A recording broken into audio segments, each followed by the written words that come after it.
Hello everyone, আসসালামু আলাইকুম। আজকে আমরা শুরু করব নবম দশম শ্রেণীর ত্রিকোণমিতিক অনুপাত। নবম দশম শ্রেণীর নবম অধ্যায় ত্রিকোণমিতিক অনুপাত নিয়ে আলোচনা করব ইনশাআল্লাহ। তো প্রথমে আমরা যেটা করব সেটা হচ্ছে সমকোণী ত্রিভুজ। ত্রিকোণমিতিক অনুপাত করতে গেলে আমাদের সমকোণী ত্রিভুজটা খুবই গুরুত্বপূর্ণ। তো সমকোণী ত্রিভুজ জিনিসটা কি? সমকোণী ত্রিভুজ হচ্ছে, আমরা জানি একটা ত্রিভুজের তিন কোণের সমষ্টি 180 ডিগ্রি। তাহলে তিন কোণের সমষ্টি 180 ডিগ্রি। তাহলে যে ত্রিভুজের তিন কোণের যে কোনো এক কোণে 90 ডিগ্রি উৎপন্ন হবে সেই ত্রিভুজটাকে আমরা বলবো সমকোণী ত্রিভুজ। তাহলে আমরা দেখতেছি এই ত্রিভুজটা এই জায়গায় 90 ডিগ্রি কোণ উৎপন্ন হয়েছে, সেহেতু এটা সমকোণী ত্রিভুজ, সেটা আমরা বুঝতেছি। তাহলে এখন সমকোণী ত্রিভুজের তিনটা বাহু আছে। বিসি একটা বাহু, এসি একটা বাহু এবং এবি একটা বাহু। এই বাহুগুলার নাম আছে অতিভুজ, ভূমি, লম্ব। আমরা এগুলো একটু চিনতে হবে যে কোনটা লম্ব, কোনটা অতিভুজ, কোনটা ভূমি।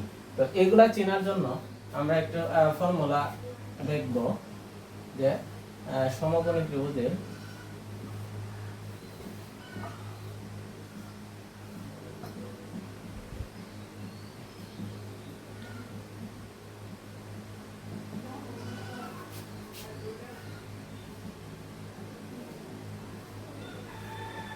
বাহুর পরিচয়। আমরা সমকোণী ত্রিভুজের বাহুর পরিচয় দেখি যে এই এসি বাহুটাকে আমরা কি বলবো, এবি বাহুটাকে আমরা কি বলবো এবং বিসি বাহুটাকে আমরা কি বলবো। তাহলে আমরা যেটা দেখব যে যে জায়গায় সমকোণ উৎপন্ন হবে, যে কোণের মান 90 ডিগ্রি, সেই কোণের 90 ডিগ্রি কোণের অপোজিটে, 90 ডিগ্রি কোণের বিপরীতে যে বাহু অবস্থান করবে 90 ডিগ্রি কোণের বিপরীতে, তবে এটা যদি হয় 90 ডিগ্রি কোণ, এই জায়গায় যদি 90 ডিগ্রি কোণ উৎপন্ন হয়, 90 ডিগ্রি কোণ উৎপন্ন হয়, তাহলে এর বিপরীত বাহু, অবশ্যই এর বিপরীত বাহু কি?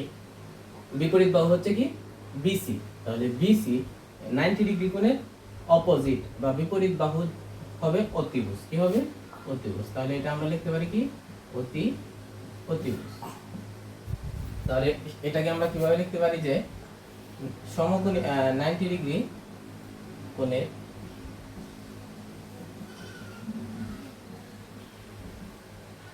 বিপরীত বাহু হবে অতিভুজ।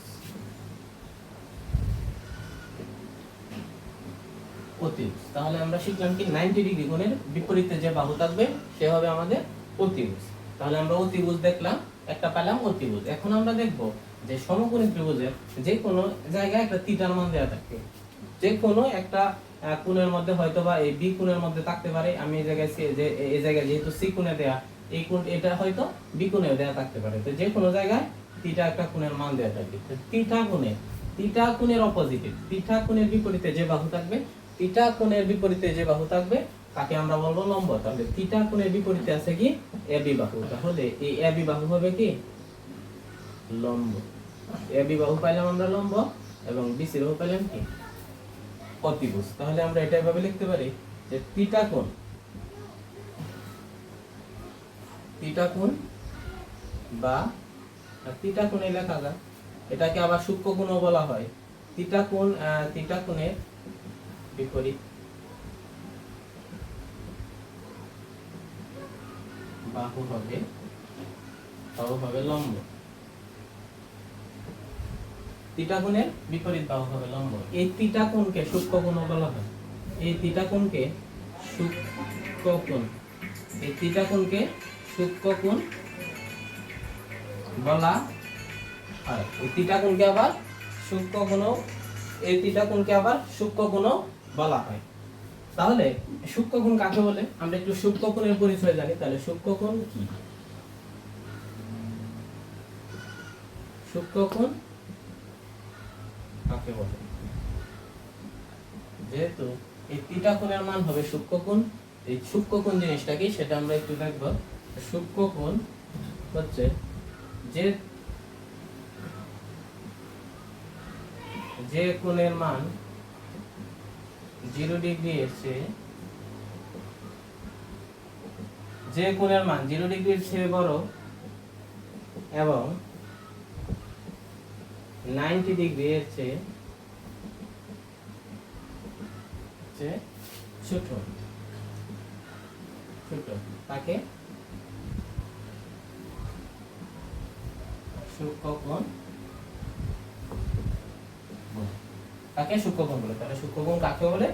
যে যে কোণের মান 90 ডিগ্রির চেয়ে বড় এবং 90 ডিগ্রির চেয়ে ছোট এবং 0 ডিগ্রির চেয়ে বড়, 0 ডিগ্রির চেয়ে বড়, 90 ডিগ্রির চেয়ে ছোট, তাকে আমরা কি বলবো? সূক্ষ্মকোণ। তাহলে এটা কি সূক্ষ্মকোণ, আসলে সূক্ষ্মকোণ কিনা সেটা আমরা একটু দেখি। তাহলে এটা আমরা কিভাবে দেখবো? যে আমরা জানি যে ত্রিভুজের 3 কোণের সমষ্টি 180 ডিগ্রি। ত্রিভুজের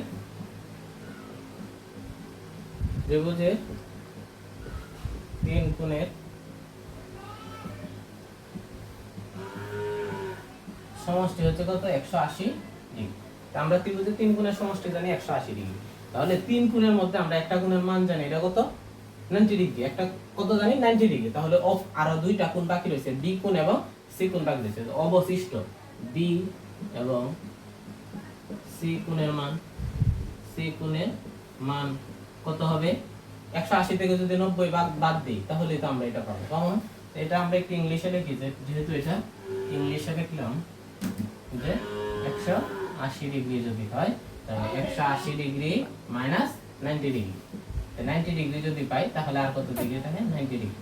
তাহলে আমরা বি এবং সি কোণের মান পেলাম 90 ডিগ্রি। তাহলে বি কোণের যেহেতু একটা মান, বি এবং সি কোণের সমষ্টি হচ্ছে 90 ডিগ্রি, তাহলে এর যদি আলাদা আলাদা হয়, হয়তোবা সে 40 ডিগ্রি হইতে পারে, এটাও 40 ডিগ্রি হইতে পারে, অথবা সে 30 ডিগ্রি হইতে পারে, সে 60 ডিগ্রি হইতে পারে, সেটা হচ্ছে ক্যালকুলেশনের বিষয়। তাহলে আমরা দেখতেছি কি যে 90 ডিগ্রির চেয়ে অবশ্যই সে মানটা বড়, ছোট হচ্ছে এবং 0 ডিগ্রির চেয়ে বড় হচ্ছে, তাই আমরা তাকে কি বলতেছি?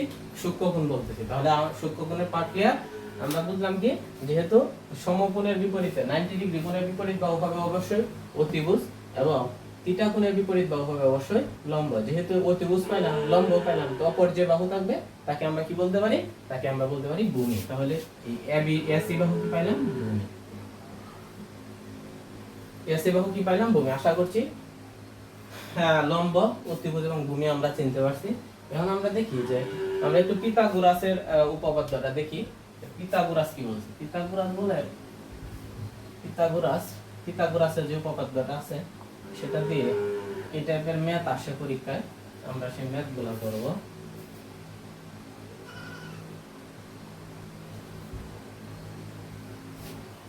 তাহলে পিথাগোরাসের উপপাদ্য কি বলছে? পিথাগোরাসের উপপাদ্য কি?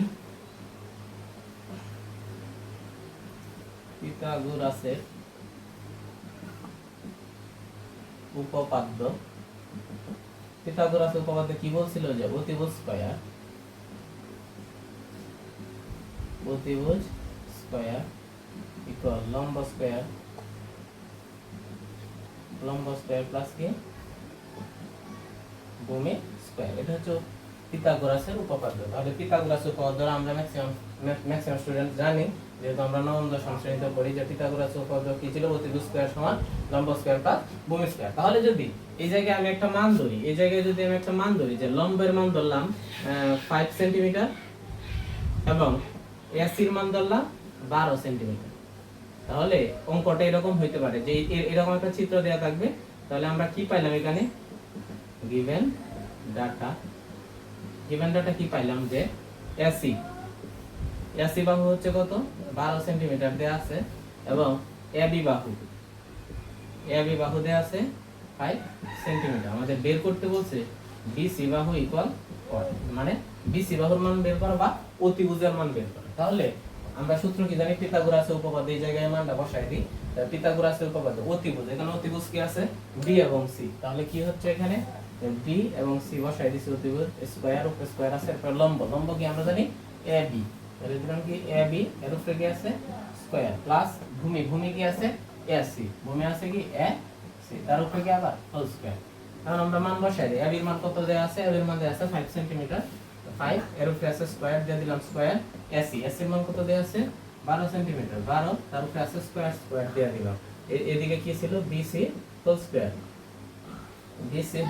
5 5 25, 12 12 কত? 144।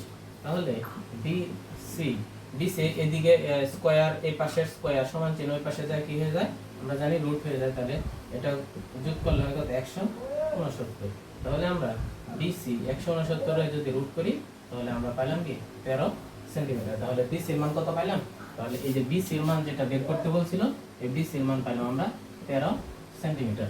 আর একটা নোট লিখে রাখতে পারি যে সমকোণী ত্রিভুজ, একটা নোট লিখে রাখি, নোট যে সমকোণী ত্রিভুজে সবচেয়ে বড় বাহু হলো অতিভুজ।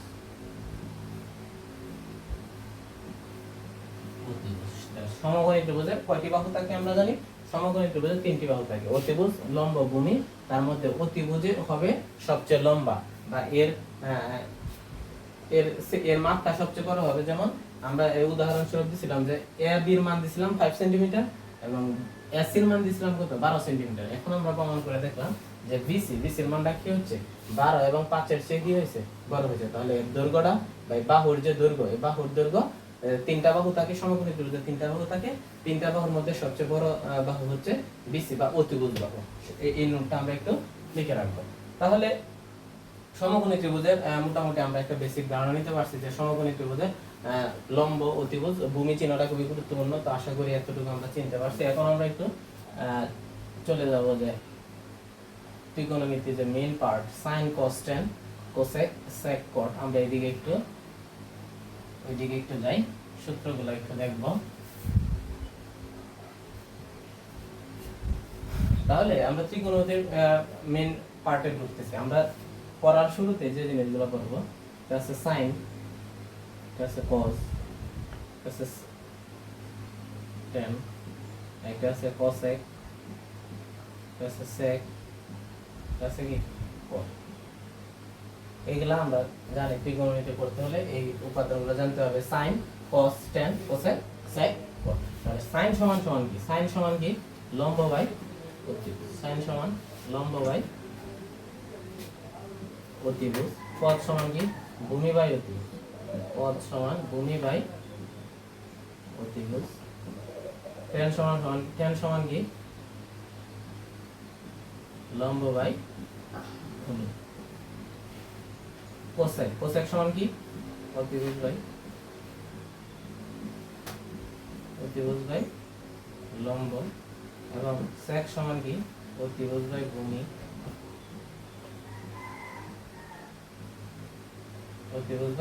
কট সমান কি? কট সমান হচ্ছে ভূমি বাই লম্ব।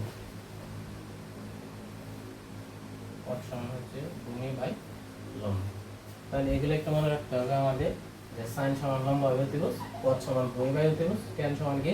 লম্ব বাই ভূমি, কোসেক সমান কি? অতিভুজ বাই লম্ব, সেক সমান কি? অতিভুজ বাই ভূমি, কট সমান ভূমি বাই লম্ব। এই জায়গায় মনে রাখা একটা ট্রিক্স আছে যে সাগরে লবণ আছে, সাগরে লবণ অনেক দ্বারা গঠিত, সাগরে লবণ অনেক। এটা দ্বারা আমরা সাইনেরটা করতে পারি। যন্ত্রের সাথে সাইনের সাথে মিলা যায় শান, লতে লম্ব, অতে অতিভুজ। তাহলে আমরা সাগরে লবণ আছে দ্বারা সাইন মনে রাখতে পারি যে সাইন সমান কি? লম্ব বাই অতিভুজ। সাগরে লবণ আছে, সাইন ইকুয়াল কি? লতে লম্ব, অতে কি? অতিভুজ। তাহলে সাইন সমান কি? লম্ব বাই অতিভুজ। কজের ডাম রেবে মনে রাখতে পারি যে কবরে ভূত অনেক। কবরে ভূত অনেক। কতে কস, ভূতে ভূমি, অনেকতে ওয়াতে অতিভুজ। ঠ্যাঙের ডাম মনে রাখতে পারি ঠ্যাং লম্বা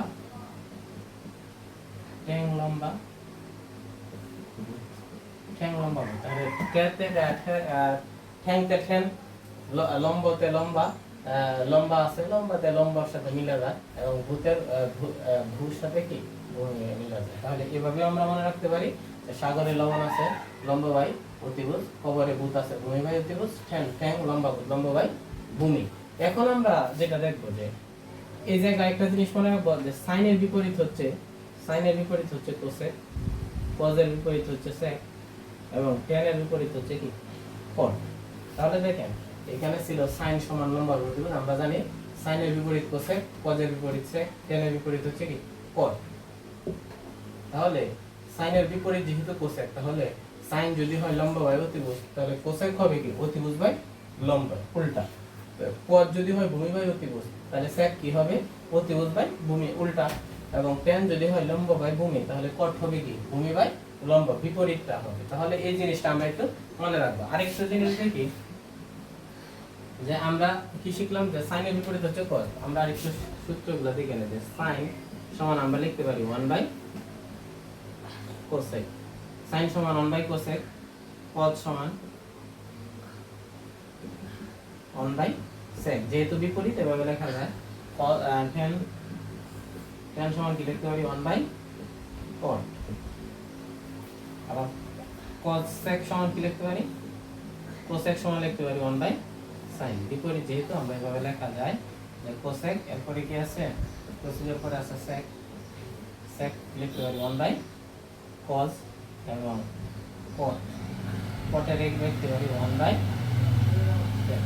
তাহলে এই জিনিসগুলো আমরা একটু মনে রাখবো। আর দুইটা সূত্র আছে, আমরা সেই সূত্রগুলো একটু দেখে নিই। যে tan থিটা যদি থাকে tan থিটা সমান হবে কি sin theta by cos theta, এবং cot থিটা সমান হবে cos theta by sin theta. কারণ tan এর বিপরীত যদি হয় cot, তাহলে tan থিটা যদি হয় sin theta by cos theta, তাহলে cot হবে কি এটার বিপরীত, cos যাবে উপরে আর এই sin এর করব কি নিচে, তাহলে cot থিটা সমান কি জানি আমরা cos theta by sin theta. আমরা এই জিনিসগুলো একটু মনে রাখবো, তাহলে অঙ্ক করতে পারবো কি খুব সহজে আমরা অঙ্ক করতে পারবো। আমরা একটু মুছা দিই, আর তিনটা সূত্র আছে একটু সেটা দেখে নিই, এরপর আমরা অঙ্ক করব।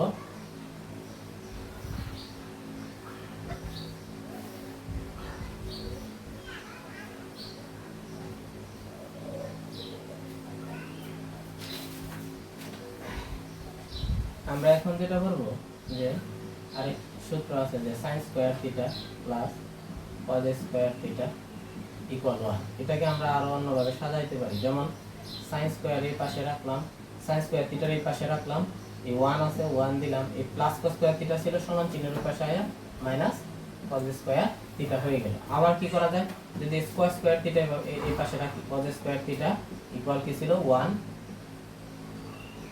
sin স্কয়ার থিটা এই পাশে ছিল প্লাসে, তো এই পাশে যায় কি হয়ে যাবে মাইনাস sin স্কয়ার থিটা। তাহলে এই তিনটা আমাদের একটু মনে রাখতে হবে। আর একটা হচ্ছে যে sec square theta minus tan square theta equal কি 1।